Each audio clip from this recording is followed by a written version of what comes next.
السلام علیکم ورحمۃ اللہ وبرکاتہ۔ تو آج کی اس ویڈیو میں آپ کو بتاؤں گی تقدیر کا بیان۔ عالم میں جو کچھ بھلا برا ہوتا ہے سب کو اللہ تعالیٰ اور ان کے ہونے سے پہلے ہمیشہ سے جانتا ہے، یعنی کچھ بھی ہونے والا ہے سب اللہ جانتا ہے، اور اس نے اپنی اس علم ازلی کے موافق ہر بھلائی برائی مقرر فرما دی ہے، جس کو ہم تقدیر کے نام دیتے ہیں کہ مطلب جیسا ہونے والا ہے اور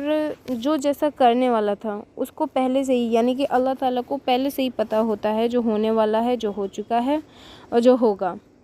اپنے علم سے جانتا ہے اور اسی کو لوح محفوظ پر لکھ دیا ہے۔ تو یہ نہ سمجھو کہ جیسا اس نے لکھ دیا ہے مجبوراً ہم کو ویسا ہی کرنا پڑے گا،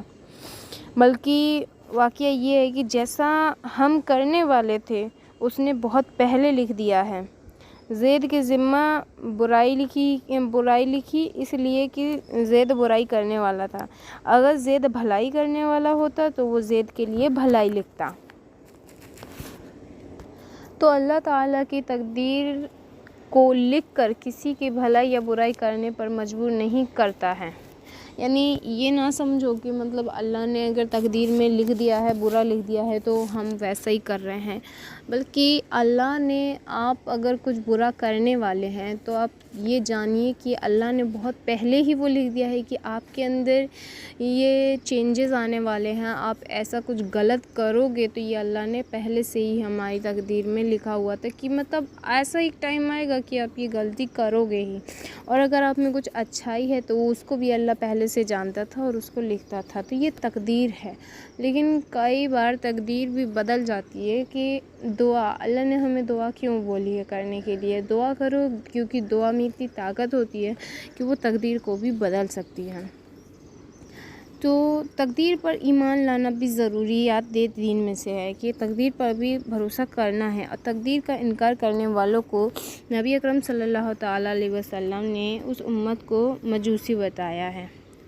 تقدیر کے مسائل عالم لوگوں کو بھی سمجھ میں نہیں آ سکتے، اس لیے تقدیر کے مسائل میں زیادہ غور و فکر اور بحث مبالغہ کرنا بلا قحط کا سبب ہے۔ اس پہ زیادہ بحث نہیں کرنا چاہیے، کیونکہ اس کو تو آج تک عالم لوگوں کو بھی سمجھ میں نہیں آیا تقدیر کے بارے میں۔ امین المومنین حضرت ابوبکر صدیق اور امیر المومنین حضرت عمر فاروق رضی اللہ تعالیٰ عنہ تقدیر کے مسائل میں بحث کرنے سے منع فرما گئے ہیں۔ ہم بھلا کون ہیں، کس گنتی میں ہیں کہ اس مسئلہ پر بحث مباحثہ کریں، اور ہمارے لیے یہی حکم ہے کہ تقدیر پر ایمان لائیں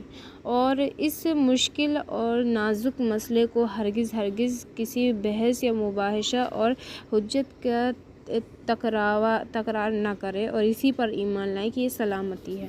اس پر بحث کرنا فضول ہے۔ جب بڑے بڑے عالم ہم لوگ کو تقدیر پر یہ بحث کرنے کو منع کر گئے تو ہم کیا ہی ناچیز ہیں کہ ہم اس پر زیادہ بحث کریں۔ بس ہم اتنا جانیں کہ یہ بھی اس کو بھی ماننا ضروریات دین میں سے ہے، تو ہمیں تقدیر کو ماننا چاہیے، اس پر ایمان لانا چاہیے، لیکن دعاؤں کا سلسلہ جاری رکھیں، کیونکہ دعا میں بہت طاقت ہوتی ہے، دعا میں اتنی طاقت ہوتی ہے کہ وہ تقدیر کو بھی بدل سکتی ہے۔ تو یہ ہمارے ہاتھ میں ہے کہ ہم اپنی تقدیر کو کیسے بدل سکتے ہیں۔